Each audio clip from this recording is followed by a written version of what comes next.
Hey, hello guys, what's going on? I sounded so dorky just now. Whatever, let's go ahead and get into this. Make sure you hit the community tab. Go over there. I'm asking my subs to give me some ideas, thoughts, hot takes. Say what you want to say up under there in the comments, and then I can use that and have a conversation. I don't want to just be sitting up here talking about random shit. I want the conversation to be meaningful, and I want you all to be a part of that. That way we can talk about it in the comments. That is the whole point, right? I love it. You love it too. It's a good time over here at Wrestling Color on YouTube. So, one of the subbies asked me to do some reviews. And I call them not really reviews, but it is going to be a review. So this is my shot, my attempt at reviewing this past Friday Smackdown, which was August 9th, 2024. The return of the Tribal Chief and original Tribal Chief. And I was so excited. I said, please let him come out first so I could change the channel. Unfortunately, he did not come out first. He was the last on the card, as he should. But this was a very interesting Smackdown. Not much really took place, but we're gonna go through it really quick. And I got some questions for you all to answer me. I got some questions that I want you all to answer for me. Okay, so here we go. First start in the in-ring segment with Cody Rhodes. I went ahead and stretched. And I scratched my ass because Cody makes my ass itch. Right outside. Okay? Right outside on the butt. He's out there in his 32-piece suit with his watch, chain. Looking everything but championship-like. I don't know how else to say it. So he's out there and, he's talking and his tongue is super fat. And basically he's saying he's looking for someone to challenge him, and Solo Sikoa can kiss his ass because it ain't happening. They did interrupt and they were standing there looking crazy. At one point, basically Kevin Owens comes out. Listen, I'm gonna be honest, I am not a Kevin Owens fan. I find him to be completely boring. Like, he is like the crayon in the box that I do not use. And if I have to use it, it's begrudgingly, okay? He's just a really good hand.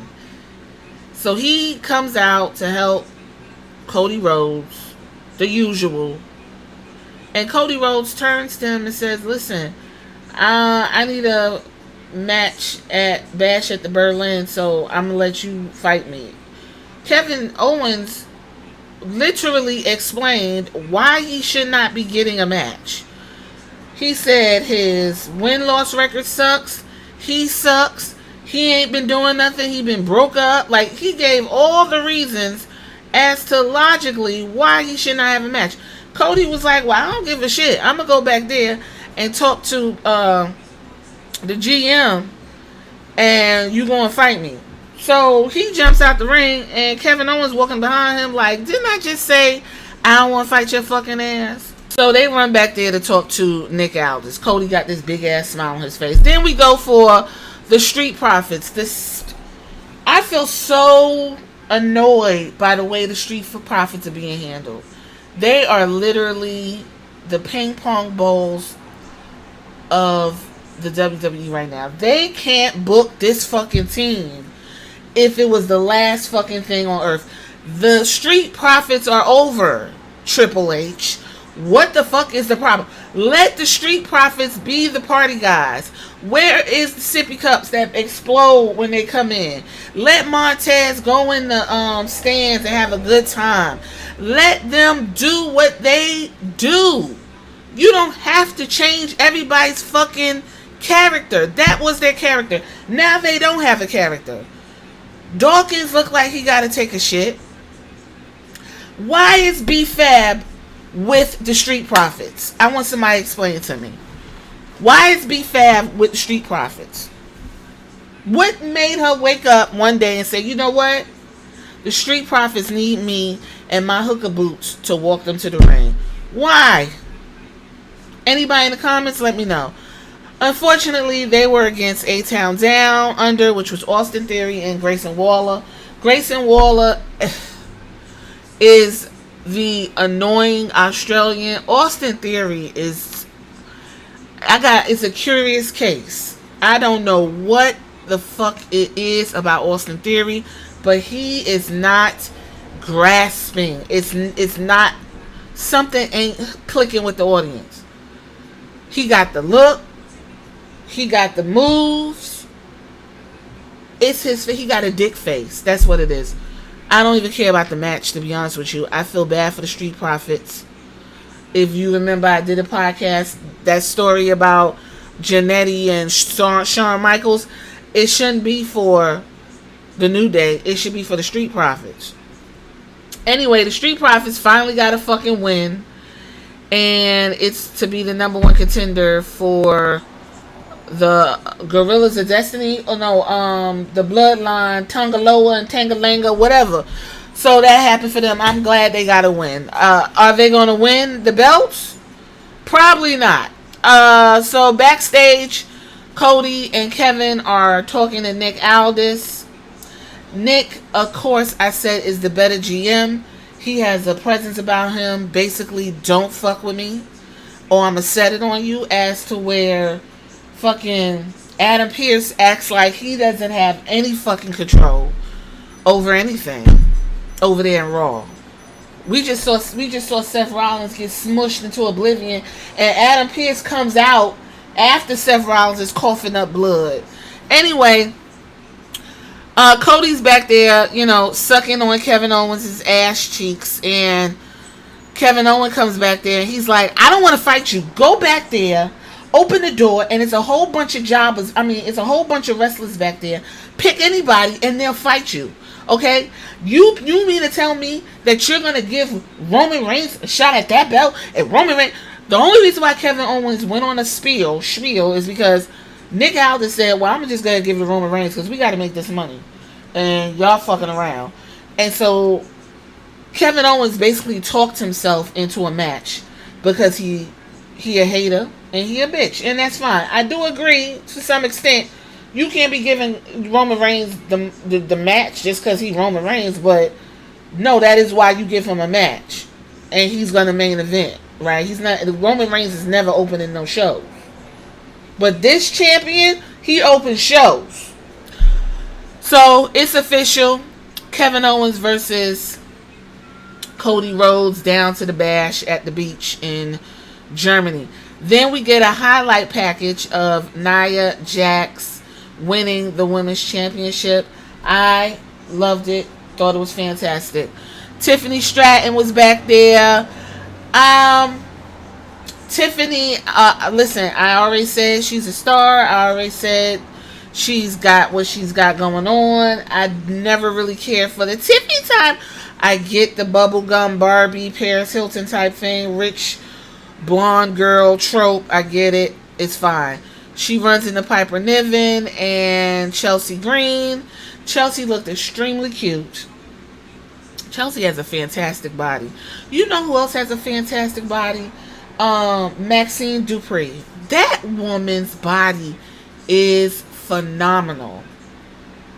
But from the neck down, the head up, it is what it is. But Chelsea's very, very attractive, very pretty woman. So she was back there talking shit to Tiffy. Call her, what she call her, Tacky Tiffy. I did like that. Tiffy was saying that she's gonna have a party for Nia Jax for her crowning and for her crown and for her winning the championship. Whoop de whoop de whoop. Then we went into Jade Cargill. Jade Cargill, Bianca Belair. Now, things have cooled off for Jade Cargill. Things have cooled off. You all continue to run your fucking mouth on the internet, knowing Triple H reads it with them fat thumbs. And so I guess he has bought into the idea that she's green and she needs time and all this other bullshit. Meanwhile, you got someone like Braun Breaker who just runs the ropes and fucks up in the ring, but no one has anything to say about that, and he wears too much fucking tan. But that's fine. Anyway, she has a match against Alba Fire, the tag team champion. It was like a 2-minute match. Jade comes out, beautiful, wows the crowd. Bianca's by her side, looking like a glazed donut. Beautiful. Everything's beautiful. Alba Fire is LaDawn come out. They're great. I don't know if they're witches still or they just, two girls with an accent. I don't fucking know. I do know Isla Dawn's list is way bigger than Cody Rhodes. Can you imagine them two kissing? Jeez. Somebody like get a tongue cramp. Anyway, Jade Cargill got it with the Jaded. Then came in Blair Davenport, who irks my soul.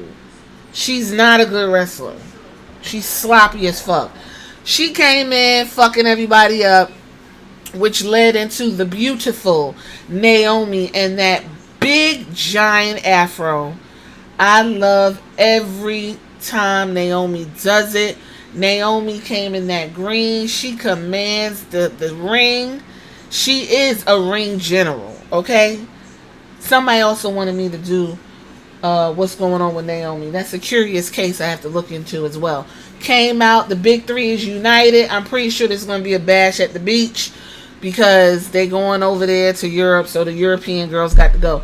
Now, those belts need to be coming off of Alba Fire, is LaDawn. I know that much. LA Knight then is in the ring, and he's basically talking about how great he is, that he won, and whoop de whoop de whoop. Then they showed Lou Ferrigno, and I was like, oh, look at Lou Ferrigno. Didn't nobody know who the fuck Lou Ferrigno was in the audience. I felt old as shit because I actually watched The Incredible Hulk from the 80s since I was around. Okay, that's The Incredible Hulk from the 80s, people, if y'all don't know. And I think he was a pro bodybuilder, but I didn't know him from like that. But Lou Ferrigno looks really good. Kind of resembles Goldberg. Anyway, while LA Knight's in the ring doing his thing, Santos Escobar comes out, tells him he sucks, and Santos, is going on and on and on about what he should be doing. Then we had a number one contenders match for that very championship next between Andrade Cien Almas and Santos Escobar. Andrade Cien Almas, when he's walking to the ring, ain't nobody paying attention to him. When he gets in the ring, Andrade will wow you. Remember him and Ray had that best of 5, and they was doing all kinds of flips and dips, and that's when they did the Canadian Destroyer. Everybody was like, oh shit, and they ran it, and we loved it, and nothing really came of it. This is what's going on with Andrade. Between him and Santos Escobar and him, what's his name? Black dude, him. Anyway, you know what I'm talking about. Between them two, you gonna get bangers.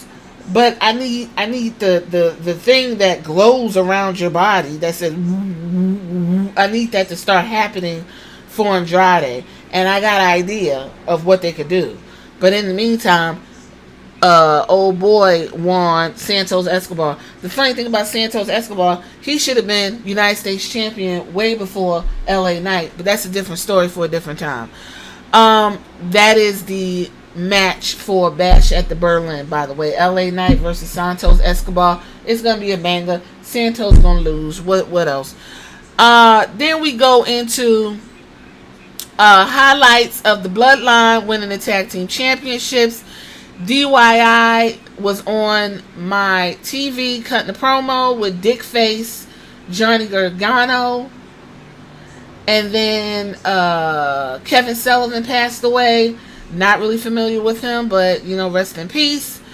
Then Austin Theory and Grayson Waller barged into Nick Aldis's office talking about their frustration.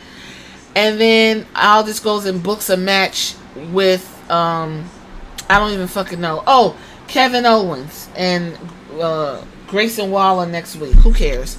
DIY is going up against Pretty Deadly. That is probably some of the worst booking ever. Who the fuck wants to see that? DIY has the worst fucking theme song ever.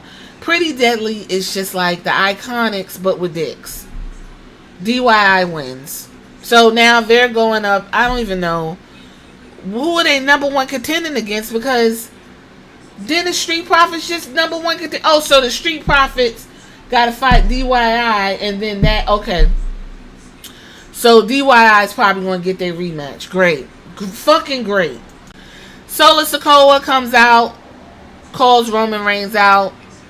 Rah, rah, rah, rah, rah. That's all I hear. I'm happy that Solo is getting some shine. But damn if he don't get a Taylor.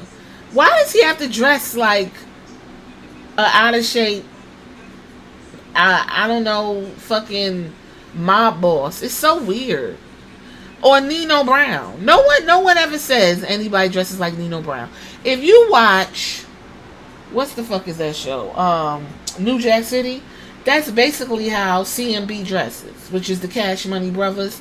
Anyway, Solo Sikoa is talking with the room. Roman Reigns comes out, hits Solo with the Superman punch. The crowd goes wild. Drops Tongaloa, drops Tangaloga. Roman was about to pick up the necklace. They run back in. The I forgot what it's called. Solo took the necklace, ran to the top of the stage, telling Roman, "You got to take it from me." Roman's like, "I'm going to take it from you. You ain't got to worry about it." And that literally was like 3 minutes, and that was the end of the show. I had to sit through all of that. Anyway, it's so good seeing OTC, Roman Reigns. Roman Reigns is probably one of the only, is the superstar, the megastar of WWE. That man didn't say nothing at all. And motherfuckers, we out there screaming OTC, fingers up, people passing out.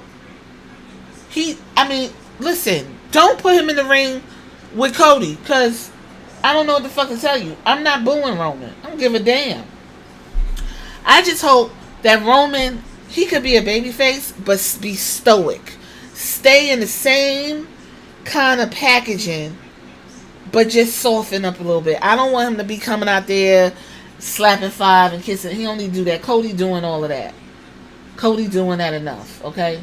So, listen, he just tore the whole fucking bloodline up. There you go. So we'll see what happens next week, because he's supposed to come back next week. I hope he starts the show and not Cody. Good grief. And that is the Smackdown review. The only other person that got a big pop and was super excited to be seen was Naomi. That's why she's on the cover. She looks fabulous. I love Naomi. Alright, y'all. Y'all tell me what y'all think about this review. If you like it, if you want more, to answer some of my questions if you made it this far, and I'll catch you on the next one. Later.